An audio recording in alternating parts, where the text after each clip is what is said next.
One call that changed everything. Silence filled the small apartment.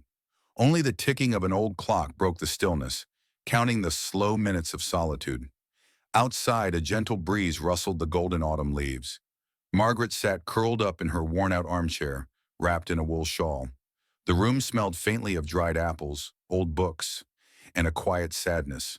Her eyes wandered across the shelf, finally settling on a small photo frame. A boy, no more than 7, smiling brightly. Daniel. That smile had lived in her memory for years, but only in memory. Suddenly, the silence shattered. Her phone rang. The sound was sharp, almost jarring, like lightning slicing through a calm sky. Margaret leaned forward. She squinted at the screen of her outdated mobile phone and froze. A number she hadn't seen in a decade, but one she could never forget. Her breath caught in her throat. Could it really be him, Daniel, her son? Memories rushed in like a flood. The tantrums, the late-night arguments, the endless phone calls that always ended in the same way. Mom, I need help. And then silence. Long, painful silence. Her fingers trembled as she held the phone. The air in the room grew heavier. Her heart pounded so loud it drowned out everything else. What if he just wants money again? What if he blames me? Again? But then another thought crept in. What if this time is different?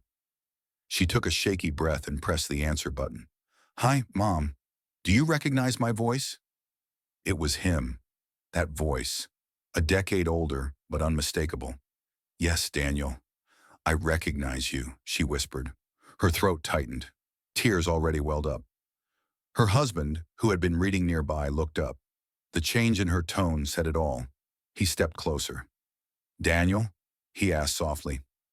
Margaret nodded and turned on the speaker. I'm calling to tell you, I became a father, Daniel said, his voice carrying a strange blend of pride and sadness. Emily and I tried for years. Nothing worked. But now, we have a son.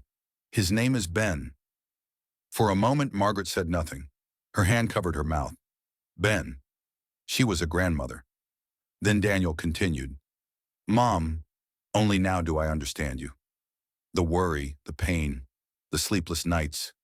I didn't see it then. I thought you were too strict, too emotional.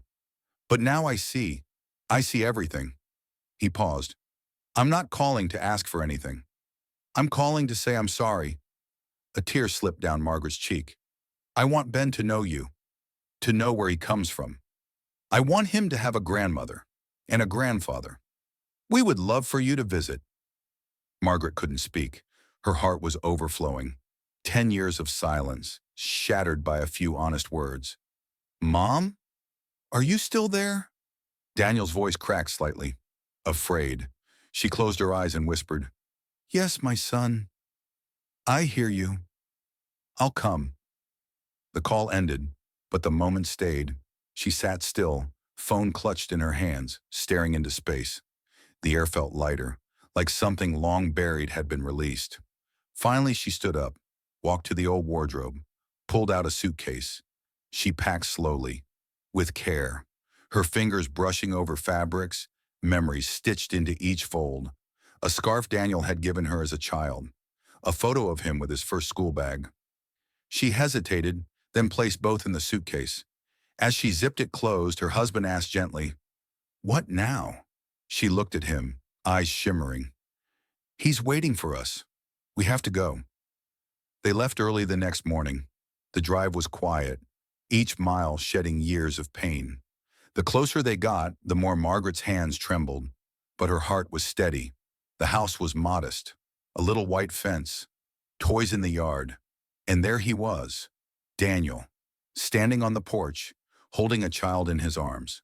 For a second, no one moved. Then Margaret stepped forward, and he did too. They embraced. No words, just the silence of healing. Then she knelt down to look into the eyes of her grandson. Ben. He smiled, and just like that, something clicked inside her. A broken circle had been made whole. Daniel whispered, Thank you, Mom, for coming, for forgiving me. He looked at his father.